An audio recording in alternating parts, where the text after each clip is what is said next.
Não sou um conhecedor de arte, mas simplesmente um leigo. Sou incapaz de apreciar corretamente muitos dos métodos utilizados e dos efeitos obtidos em arte. Não obstante, as obras de arte exercem sobre mim um poderoso efeito, especialmente a literatura e a escultura, e com menos frequência a pintura. Isso já me levou a passar longo tempo contemplando-as, tentando apreendê-las à minha maneira, isto é, explicar a mim mesmo o que eu devo ser feito, o seu efeito. Onde não consigo fazer isso, como por exemplo com a música, sou quase incapaz de obter qualquer prazer. Freud.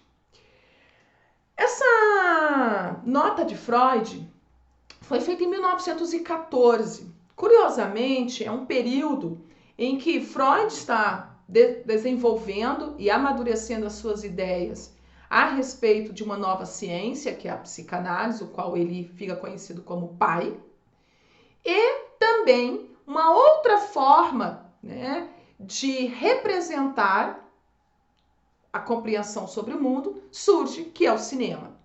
Freud, em determinado momento, ele foi questionado por um colega, por um amigo dele, bem próximo, sobre a possibilidade de fazer observações dessa nova arte que surge aí, dessa nova forma de fazer arte, que nós conhecemos como sétima arte. Bom, o Freud vai negar a fazer isso, se negar a fazer isso, sobre a observação que isso poderia correr o risco, colocar em risco todo o seu empreendimento de demonstrar que a psicanálise fosse relevante para a compreensão de alguns transtornos psíquicos. Então, ele usa o termo mesmo, trata-se, né, essa nova forma de exposição e de fazer arte, ela é destinada às massas. Então, o que o Freud pensava é, olha, se o meu engenho, né, essa minha defesa à psicanálise não for suficiente e ela cair, né, para as massas, seria uma forma dele empobrecer e perder, né, todo o rigor que ele considerava ser necessário para a psicanálise, para que ela se fortalecesse em meio aos seus, né, que eram médicos, filósofos e etc. Então, por que nós estamos falando de Freud? Porque a partir dessa aula, e já da aula que eu postei para vocês lá ontem, a parte mais introdutória, nós vamos trazer para a nossa disciplina estética, que é a abordagem filosófica da arte, também um pouquinho sobre a colaboração que a psicanálise pode dar a nós sobre observar a arte, sobre a forma de ver a arte, o artista. Propriamente dizendo, nós vamos resolver aqui colocar algumas obras de arte no divã. Bom, é interessante dizer para vocês que isso é a revelia do próprio Freud, né? Notadamente, o Freud não concordaria com isso. Bom, não concordaria lá no início do século XX. Talvez hoje, ele vendo como o cinema, como a literatura, como que os filmes de propaganda, a publicidade, lançou mão, né, de tantos artifícios propostos pela psicanálise, ele poderia mudar de posição, ou não, ser mais crítico, né?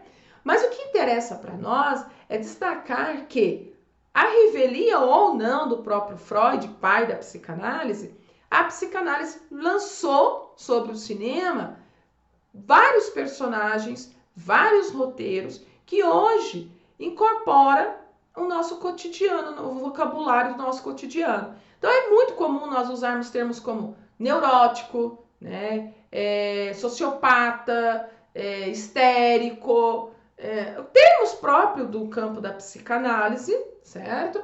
Que antes talvez não fosse tanto o cinema, não estaria incorporado na fala do homem comum. Claro que, né, muitas vezes nós aplicamos esses conceitos de uma maneira também muito livre, né, sem o rigor de quem é o profissional da área. Mas esses conceitos já chegam para nós muitas vezes por as questões televisivas. E por que não, né, incluir aqui na nossa abordagem aquela que é uma das produções de destaque na arte brasileira, que são as telenovelas. Então, as telenovelas compõem tramas que muitas vezes destacam, né, personagens muito lidos e relidos e discutidos no campo da psicanálise.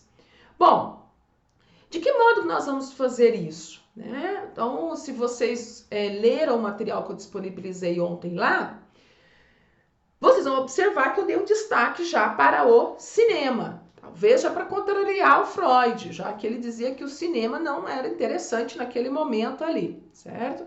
Por quê? Porque o cinema é uma das expressões que nós identificamos facilmente colaborações psicanalíticas. Então, produtores, diretores, roteiristas, né, personagens vão até algumas estudos, né, obras da psicanálise para melhorar a composição dos seus personagens, de seus roteiros, certo? Então, de certa forma, se o Freud era contra a ideia de fazer uma observação do cinema na perspectiva psicanalítica, o mesmo aconteceu sem problema. O cinema foi até a psicanálise e absorveu muito dela para compor os seus personagens, certo? Então, nessa obra aqui, é o 5º volume organizado pelo professor Christian Dunker, que é professor universitário e fala, né, trabalha no campo da psicanálise. Nós temos aqui a ideia, né, do cinema, a composição do cinema e a psicanálise, essa relação aí que é fantástica. Coloquei algumas notinhas ali para vocês, sugeri ali para vocês 3 abordagens bem interessantes para que a gente possa perceber como alguns, né, especialmente os irmãos Coen, que eu destaquei lá para vocês, a produção dos irmãos Coen sempre é um apelo muito grande a narrativas, né, ricas narrativas interpretadas no campo da psicanálise, então é interessante. Destaquei também a questão dos filmes publicitários, né, o modo de mexer com os desejos, com as vontades, com sentimentos, né, de empatia, de solidariedade.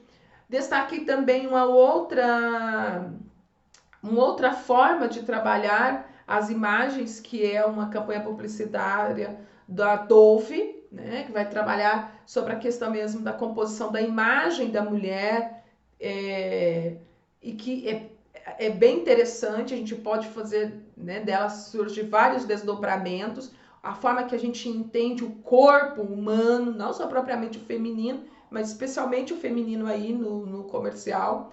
E a última que eu destaquei para vocês lá é uma intervenção, né, do Pink Floyd sobre muros e projeções, em que o Pink Floyd, em uma das apresentações, essa aí em específico, 2012, se não me engano, em que é interpretada a canção de Hey Joy, em que há uma projeção, né, de personagens reais, tá, que sofreram algum tipo de violência.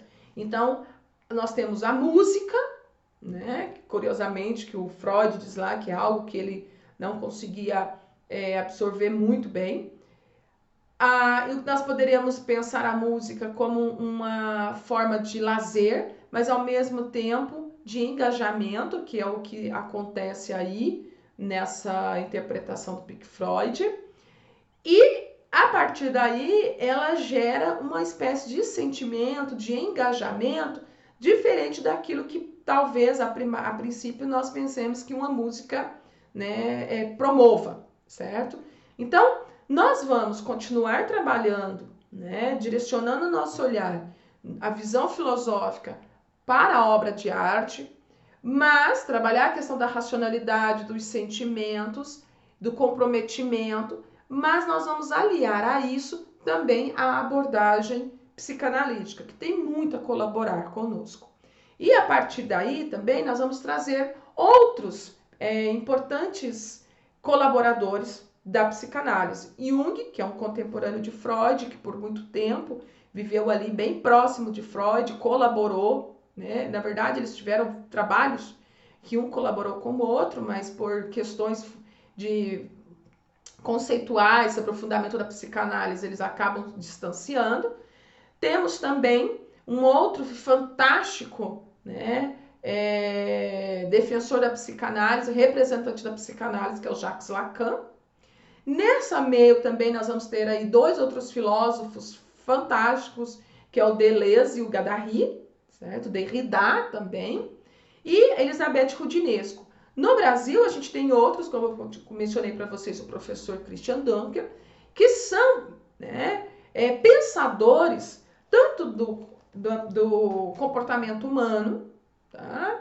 Mas também desse fenômeno fantástico que é talvez uma das habilidades de maior apreço, né, humana, que é a arte, ok? Então eu espero que a gente tenha aí ótimas observações, ótimas reflexões, que vocês participem, e já aproveito para dizer para vocês que eu vou disponibilizar uma atividadezinha bem legal para vocês fazerem ali, para a gente já ensaiando essa nova abordagem, beleza? Beijos para vocês e a gente se vê. Não esqueçam de ir lá e já tomar ciência da atividade que está agendada já para a próxima semana. Tchau!